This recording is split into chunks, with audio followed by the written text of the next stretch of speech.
nabigyan kami ng pansin, we were invited to participate in this kind of event. So, masaya, nakaka-relax kasi it's a once-in-a-lifetime experience for me especially. Thank you po. Oh, dami na! Pwede pa video din. Sige sir, ano mo na? Bali, ngayong araw kasi sir, Opo. ngayong araw po kasi sir, ika-2 taon na ni PBBM bilang presidente. Okay. So, gusto lang po namin malaman kung anong masasabi niya sa pamumuno. Tapos yung isa po, ano pong pangalan Good nila? afternoon po. I am Al Joseph Guantero, City Health Officer po ng Oroquieta City, Misamis Occidental. Ayan, sir, ngayong araw po kasi ay ika-2 taon na ni President Bongbong Marcos bilang presidente ng Pilipinas. Sir, ano pong masasabi niyo sa pamumuno niya? Si Presidente Marcos po, ramdam po namin yung mga benepisyo na ibibigay niya, especially po si President, siguro if I'm not mistaken, last year nakapunta po siya sa province namin, no? Siya mismo nabibigay, or if not him, yung kapatid niya, si Amy Marcos. So, ramdam po namin yung mga benepisyo na binibigay niya, not just for us, the health workers, but in other sectors as well. Ayan, sir, okay lang tanong sa sir. Itanong ko lang sir kung ano masasabi niya dun sa mga kababayan natin. May mga ilang kababayan kasi po tayo na nagsasabing ibigay na si PBBM bilang presidente. Ano lang sir yung masasabi niyo sa kanila? Sa tingin ko po, hindi naman po siguro kailangan niya mag-video, di ba? For what reason? Wala naman po ako nakikita dahil na mag-video. We'll give him the chance. Nasa 2 years pala naman lang siya. So, we still have the chance, or may maraming pagkakataon pa niya. Pwede niyang naipakita more yung mga anong gusto niyang gawin sa atin. Sir, last na lang po, ano po mensahe niyo sa kanya po? To our President, maraming salamat po sa lahat ng mga tulong niyo, mga benepisyong na ibibigay niyo po sa ating mga kababayan. Maraming salamat, Salamat po, sir. Salamat. Magandang hapon po. Sir, ask lang po namin yung iyong Si Dr. Francisco Sarmiento III po ko from PhilHealth. Kasama ko dito yung aming mga kapwa kawani sa PhilHealth. Sir, contact interview lang po about dahil may ganito handog sa inyo ng ating mahal na Pangulo. Ano po yung inyong masasabi? So unang-una nagpapasalamat kami ng lubos sa mga, lalo na sa okasyong ito. Ganon din yung sa kanyang pangalawang taon, no, ng kanyang pamumuno. Kami nagpapasalamat unang-una sa suporta ni Presidente BBM sa PhilHealth at ganon din sa pagsulong ng aming mga programa para sa taong bayan. Ayan sir, okay lang itanong ko sir. Bali, may mga ilang kababayan kasi tayo sir na nananawagan na magbigay na po si PBBM bilang presidente. Ano sir masasabi niyo sa kanila? Hindi yun ang issue eh. Ang kailangan tulungan at suportahan natin si Presidente BBM para tuloy-tuloy yung pagsulong ng bagong Pilipinas. Ganun din sa mga ating mga kababayan, huwag natin isipin yung negative. Ang i-push natin kung ano yung positive. Very optimistic dapat tayo sa mga gagawin nating mga aksyon para sa kabubuti ng bayan. Last na lang sir, ano pong mensahe niyo kay PBBM? Unang-una, nagpapasalamat po kami, Pangulong BBM, sa lahat sa inyong pamumuno. Ganun din kay unang ginang kay First Lady sa kanilang kumbaga tandem, no? Ganun din sa mga cabinet secretaries na nagtutulungan para sa ikauunlad ng bayan.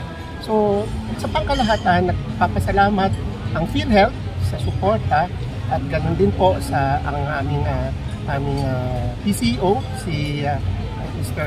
Manuel Ledesma Jr. Kasama ng mga kawani ng PhilHealth. Kami lubos na nagpapasalamat at wish namin ang mahaba pang buhay at malusog na pamamahala sa mga dadating na taon. Ayan, maraming salamat po. Ayan. At saka PhilHealth po. Salamat po. Ayaw po, nabigyan natin ng mga kanya-kanyang kwento at ang kanya-kanyang Kasi magandang hapon ma'am. Ma'am, ano pong pangalan nila? Ma'am, gusto ko lang po itanong kasi ngayong araw ma'am, ika-2 taon na po ni President Bongbong Marcos bilang presidente ng Pilipinas. Ano pong masasabi niyo ma'am sa pamumuno niya? Para sa akin, okay naman. Maganda. Marami naman pagbabago. Ayan ma'am, may mga ilang kababayan po kasi tayo na nananawagan na magbitiw si President Bongbong Marcos bilang presidente. Ano naman po masasabi niyo sa kanila? Huwag naman kasi mahirap naman humanap ng ano sa atin. Baga kasing galing ni PBBM. Kaya hanap mo din para maiba naman yung panuntulan, di ba? Ma'am, ano pong masasabi niyo? Ano pong mensahe niyo kay President Bongbong Marcos? Mensahe ko rin ha? Ano pong mensahe niyo ma'am sa mga tulong na ginagawa niya, yung mga programa po? Ano pong masasabi niyo? Para sa akin, okay naman yung pamumuno niya. Marami naman na tutulungan. Kasi kami since nabuboto ako, talagang marins mo yun yung kami. Wow! Talaga. Ayan, so maraming salamat po. Salamat po. Salamat po. Thank you. Thank you. Thank you. Talagang solid marks si Mom. Salamat po. Ito, mabigatin to Puntahan natin yan. Wait lang, baka na-interview natin. Ayan, to. Kayo na lang, baka na-interview ba yan? Performer yan. Ano tayo? Nakakanta yan. Hindi, pwede siguro natin itanong yung anong masasabi sa pamumuno. Tapos anong pakiramdam bilang maging parte nitong tribute na ginawa ni PBBM para sa ating mga healthcare Sige, workers. ito pwede to yung sexy. At least ito hindi to inutos sa atin. Sariling natin.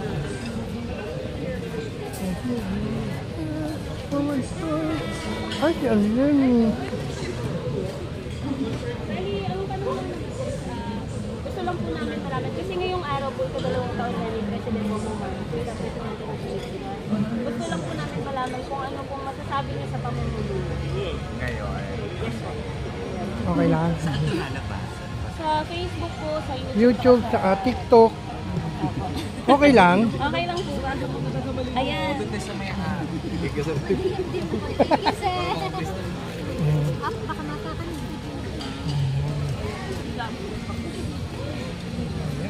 So, ganda ng tanaw yan. Baka di dapat dito. Ayan. Maganda yung view. Nga, malinaw. Ginaw. Ako na ikaw magtatanong. Ayun na. Ayan. Al. Ayan, ma'am. Magandang hapon po. Ano pong pangalan niyo? I'm Patty Yap. I'm a fashion celebrity stylist. Wow. Ma'am Patty, tanong lang po namin kasi ngayong araw po ay ika-2 taon na ni President Bongbong Marcos bilang presidente ng Pilipinas. Ano pong masasabi niyo sa pamumuno ni President? Gusto ko yung pamumuno ngayon ni President kasi very organized siya at nakikita naman natin marami silang proyekto. Diba? Maraming nangyayari sa Pilipinas ngayon na maganda and matahimik, lalo na pagdating sa mga issue ng mga droga, yung mga ganyang mga negative issues, sigurado nilang na aayos agad. At ang gusto ko sa kanila kasi very active sila ngayon. Lagi silang nakikipag-communicate sa iba't ibang bansa para nanghihingi sila ng tulong para tulungan yung bansa natin. Yun ang gusto ko kasi may progress akong nakikita Like may action silang ginagawa, hindi lang yung parang puro salita lang. At syempre nakita natin nagbibigay sila ng tulong sa mga kababayan natin, mga fisherman, magsasaka, nagbibigay sila ng budget doon. Hindi ko na alam kung nakikita yun ng mga tao sa balita, pero ako kasi witness ako doon na nagbibigay talaga sila ng tulong sa mga kababayan natin. At syempre, ang gusto ko pa sa pamumuno ng ating presidente ngayon is pinapaganda nila yung mga Pasig River, yung mga puntahan natin nung bata tayo, Intramuros, may plano. So yun ang gusto ko, may plano, may nakikita ako at may ginagawa. Ma'am, tanong na lang po namin, ano pong mensahe niyo kay President Bongbong? Mensahe ko sa ating presidente, ipagpatuloy niya yung ginagawa niya.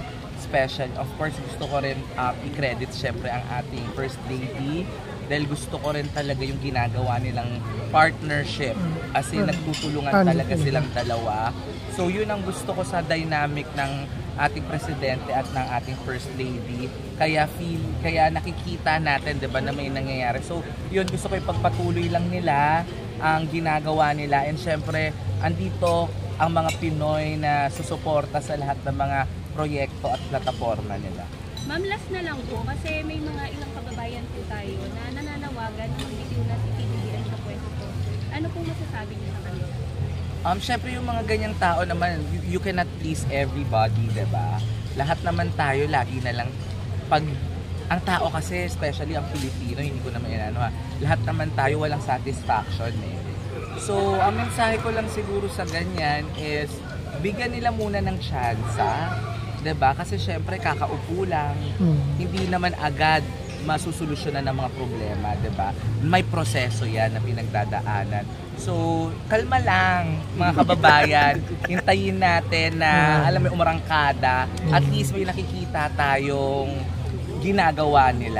Yun lang. Maraming salamat. Thank you. Gawa nila. Yun lang. Maraming salamat. Thank you.